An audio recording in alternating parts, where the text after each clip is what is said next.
The movie begins in 1990 on a rainy night. Detective Choi Hyung-gu is in pursuit of a serial killer responsible for the murders of 10 women. The chase moves quickly through narrow alleys and dark streets. Choi finally corners the suspect on a rooftop. He pulls out his handcuffs to make the arrest, but the killer moves fast. He jumps off the edge of the building, crashing onto a large billboard before falling to the street below. Choi follows him down and raises his gun.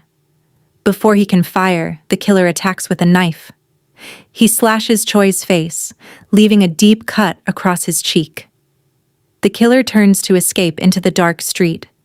In a final effort, Choi fires his gun blindly into the shadows, managing to shoot the killer in the shoulder. 15 years later, the statute of limitations for serial murders approaches its expiration date. Once this deadline passes, prosecution becomes legally impossible. Detective Choi is still haunted by his failure to solve the case. As time runs out, he receives a sudden phone call from Jung Hyun-sik, a family member of one of the victims. Choi quickly rushes to Jung's apartment building. He arrives to see Jung has thrown himself off the roof. He crashes through the windshield of a passing bus, taking his own life. 2 years have passed. A young man named Lee Do-seok holds a large press conference. He publishes an autobiography titled I Am the Murderer and openly confesses to being the serial killer. The book contains highly specific details about the crimes that only the police and the killer would know.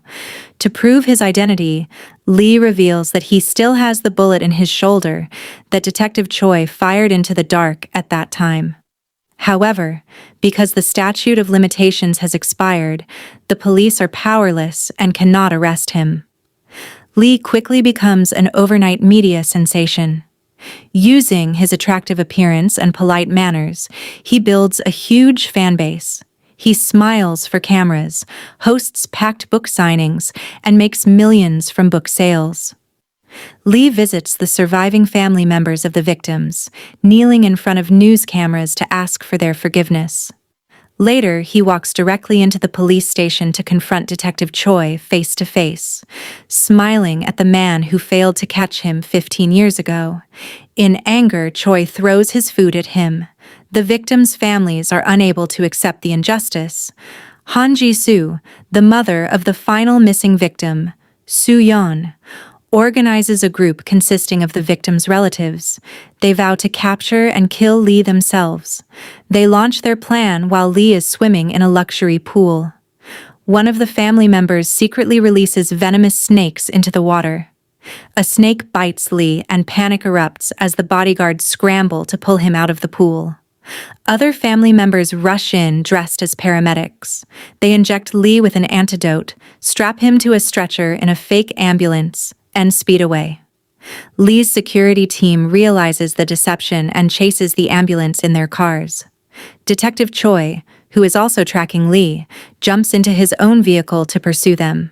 A chase erupts on the open highway as the vehicles ram into each other.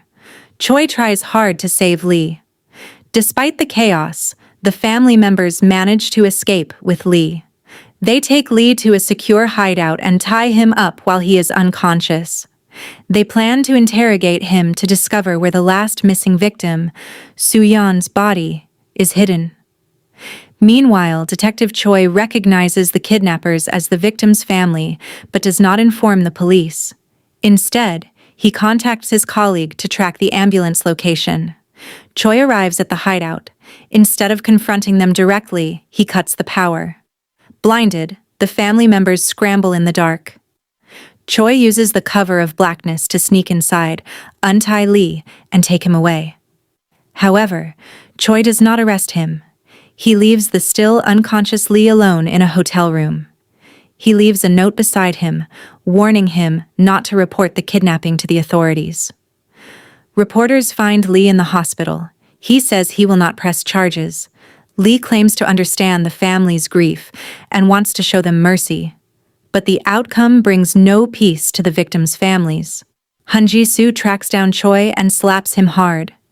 Elsewhere, Kang-suk, the daughter of another victim, refuses to sit back. She leaves her home, setting her own plan in motion. The rising public tension leads to a live television broadcast. Both Choi and Lee are invited to face each other. Choi openly dismisses Lee as an imposter. He corners Lee, saying that he does not know where the final missing victim's body is buried. Lee replies that he did not kill the last victim. Choi then demands specific details about their last encounter on the streets, but Lee claims to have forgotten. The tension rises. Before Lee can explain himself, the host interrupts for the call-receiving segment. The host answers the first call. The man on the line identifies himself as J. States that Lee is a fraud and claims to be the real serial killer. To prove his identity, Jay brings up the details of his fight with Detective Choi, exposing what Lee claimed to have forgotten. The live broadcast abruptly ends as Choi rushes out to track the unknown call. On the nearby rooftop, Kang-suk positions herself with a rifle. Unaware of the phone call on the television, she aims and shoots Lee. The police swarm and take her into custody, while Lee is rushed back to the hospital. Meanwhile, Choi traces Jay's phone signal, and it shows the call coming from his own home. Terrified for his mother's safety, Choi rushes to his house. To his relief, his mother is safe. Suddenly, Choi catches a dark shadow by the window. He sprints outside, but the killer has already vanished. Choi finds a knife and a video cassette in a basement. In the cassette, Choi sees a video of Soo-yeon, the final missing victim, being murdered. Shortly after, Choi holds a press conference and presents the knife found in his basement to the media. He reveals that forensic tests confirm the blood on it belongs to him. It is the weapon used to slash his face 15 years ago. This evidence shows that Jay might be the killer. But this revelation leaves the nation completely baffled. If Jay is the man from the alley, then how does Lee have the bullet in his shoulder? The facts contradict each other, leaving the public torn. Lee organizes another press conference. He claims the bloody knife found in the basement was actually stolen from his house. In response, Jay also contacts reporters. He proposes a new live television broadcast, confident he can prove he is the real killer. The victim's family members also prepare for the broadcast. Han Ji-soo decides she will kill the murderer herself. The family extracts venom from a snake and fills a small syringe with poison. Han Ji-soo then secures a seat in the audience, waiting for her moment. The live show begins. Jay walks onto the stage and sits down. He takes off his mask, showing his true face to the nation. To prove his identity once, Jay reveals the exact burial location of Soo-yeon, the final missing victim. Police immediately excavate the site and uncover human remains. Seeing the body memories resurface. In a flashback, it is revealed that Soo-yeon was Choi's girlfriend. They planned to get married 15 years ago. As the live broadcast continues, Lee admits that he is not the serial killer. He is Young Hyun-sik, the grieving family member who threw himself off the roof 2 years ago. It is revealed that he survived the bus crash and underwent plastic surgery to become Lee Do-seok. Then, Detective Choi steps in and confesses that he wrote the fake autobiography himself. Choi and Lee created a lie to lure the real killer out of hiding and kill him. Jay laughs at them and proudly admits to all the murders on live television. He boasts that their trap is useless because the 15-year statute of limitations has already expired. But Choi triggers his final trap. He plays the murder video on the studio screens and points to a television in the background. It shows a news report that aired months after Soo-yeon went missing. This proves Jay kept her alive much longer than the police thought. Because her actual death date is later, the 15-year statute of limitations has not expired yet. Jay can still be legally arrested. Jay does not panic. Instead, he smiles and taunts Choi. He reveals that Soo-yeon was carrying a baby before she died. Jay mocks Choi, confident that he will not dare shoot him in front of the cameras. Enraged, Choi pulls the trigger. However, people nearby force his hand upward. The bullet hits a studio light, causing a sudden blackout.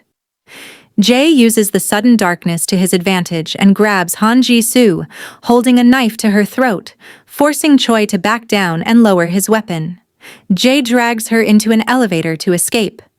Lee manages to slip into the elevator and a fight breaks out. Jae overpowers Lee, leaves him on the floor, and escapes the elevator. Outside the building, the victim's family members try to ambush Jae, but he steals a scooter and speeds away. Choi and Lee follow after him. After a fierce physical fight, Choi defeats Jae. He prepares to end his life. But the police arrive in time. They pull Choi away and place Jae under official arrest. In his anger, Lee grabs a piece of broken glass, planning to end Jae. The surrounding crowd holds Lee back. Then, Han Ji-soo steps forward and raises the hidden poison syringe, fully determined to avenge her daughter. Choi steps in her path and takes the syringe from her hand. He plunges the needle into Jae himself. The serial killer dies. Choi chooses to take full blame. 5 years later, Choi walks free from prison, and the victim's family members welcome him. The movie ends with a final note. Because of the public outrage surrounding this case, the law was changed. The legal statute of limitations for murder was officially extended to 25 years. That is the end of the movie. If you liked this recap, please hit the like button and share it with your friends. Subscribe to the channel for more videos.